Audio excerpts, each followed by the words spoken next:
a changé grâce à quelques femmes, des grandes femmes, qui ont été des leaders pour nous autres, les femmes, comme Marie Curie.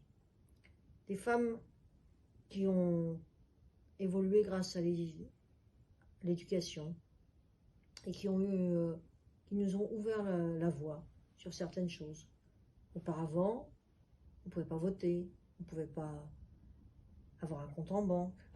Et aujourd'hui, on ne se rend plus compte, mais tout nous est ouvert.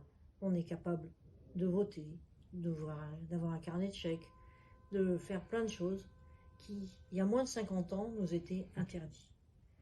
Donc c'est les femmes du début du XXe siècle et la fin du XIXe qui ont beaucoup aidé à l'émancipation de la femme.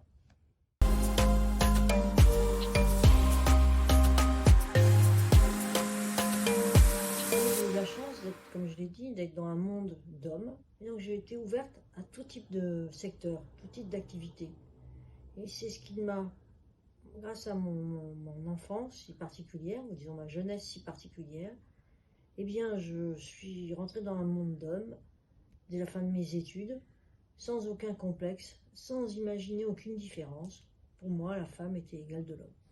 En quatrième, j'ai commencé la mixité dans un pensionnat où il y avait 300 garçons et nous n'étions que 4 filles.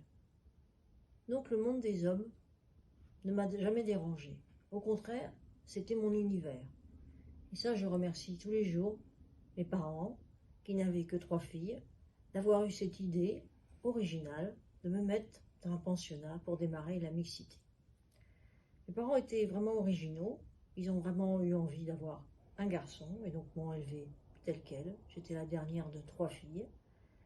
Et ils m'ont offert des voitures, des garages, Ken, alors que mes sœurs avaient Barbie ou des poupées.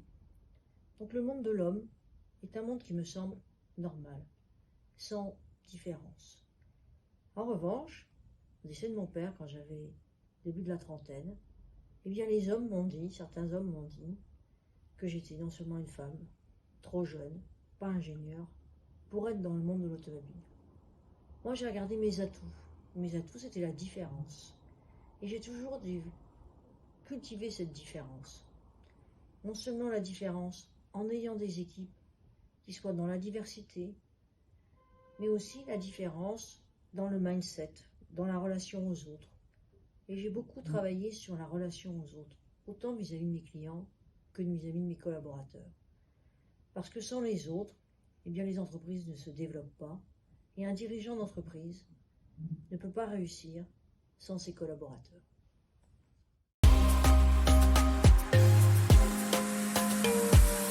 La femme entrepreneur doit avoir de l'audace, doit avoir une vision, doit avoir envie de se projeter dans l'avenir, et doit avoir envie de travailler en bonne osmose avec ses collaborateurs et ses clients.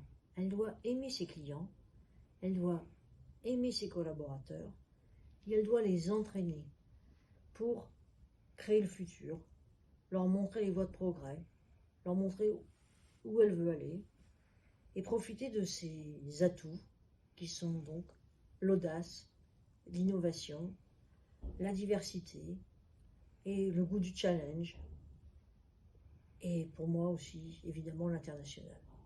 Mais tout ça ne peut le faire que grâce à ses clients et ses collaborateurs.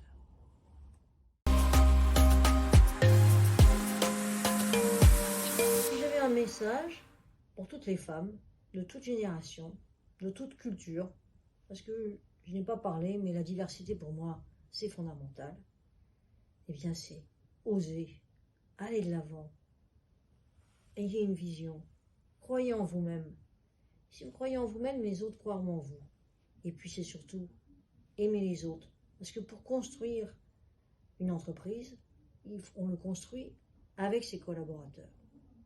Et vous ne pouvez pas le construire sans les collaborateurs et sans aimer votre collaborateur.